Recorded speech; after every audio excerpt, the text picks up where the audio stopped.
இன்றைக்கு உணவு சார்ந்து நடக்கக்கூடிய பல்வேறு சிக்கல்கள் பெருகி கொண்டே இருக்கக்கூடிய ஒரு காலம்.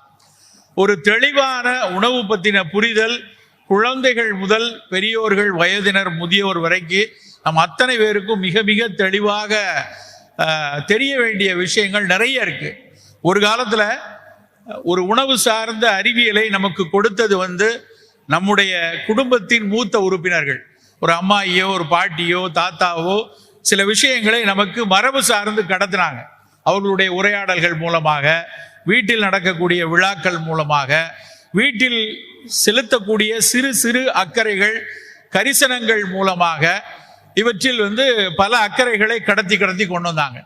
ஆனால் காலம் நமக்கு இன்னைக்கு ஓடிக்கொண்டே பல்வேறு வணிகம் சார்ந்து, பல்வேறு தொழில் சார்ந்து, அலுவல்கள் சார்ந்து ஓடி நம்மெல்லாம் ஒரு சேட்டலைட் குடும்பங்களாக மாறினதுக்கு அப்புறம் இப்படியான விஷயங்களை சொல்வதற்கு வீட்டில் மூத்த உறுப்பினர்கள் சொல்வதை கேட்பதற்கும் அதை சொல்வதற்கும் ஆட்கள் இல்லாமல் போயிற்று.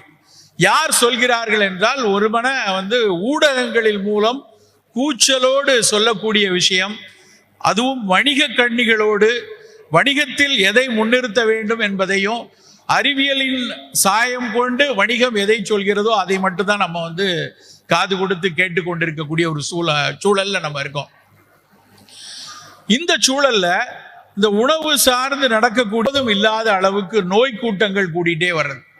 இந்த நோய் கூட்டங்கள் ஒரு காலத்துல நமக்கு ஒரு கம்யூனிகபிள் டிசீஸ்னா ஒரு சில அம்மை முதலான இல்லை ஒரு பாக்டீரியாக்கள்னால வரக்கூடிய சில நோய்களும் வைரஸ்கள்னால வரக்கூடிய நோய்கள் மட்டும் இருந்துச்சு.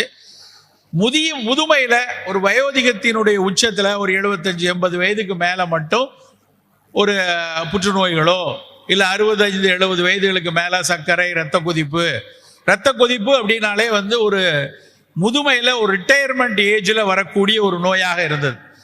கடுமையாக உழைத்து ஓய்வெடுக்க முடியாத அளவுக்கு உழைத்து திரும்ப ஓய்வு காலம் வரும்போது தூக்கமின்மையினாலும் பல மன அழுத்தங்கள்னாலும் ஒரு 65 வயசுல இரத்த கொதிப்பு வர்றதுங்கிறது ஒரு சாதாரண விஷயமா இருந்துச்சு.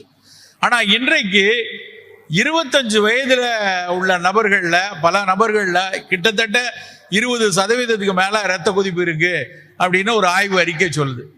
சர்க்கரை வியாதினா நாங்கள்லாம் படிக்கிற காலத்துல சர்க்கரை வியாதி யாருக்கு வரும் அப்படின்னா வேடிக்கையாக சொல்லுவோம், அதெல்லாம் முட்டுல பசி எடுக்கும் போது முந்திரி பருப்பை வறுத்து சாப்பிட்றவங்களுக்கு வரும், பணக்காரர்களின் வியாதி.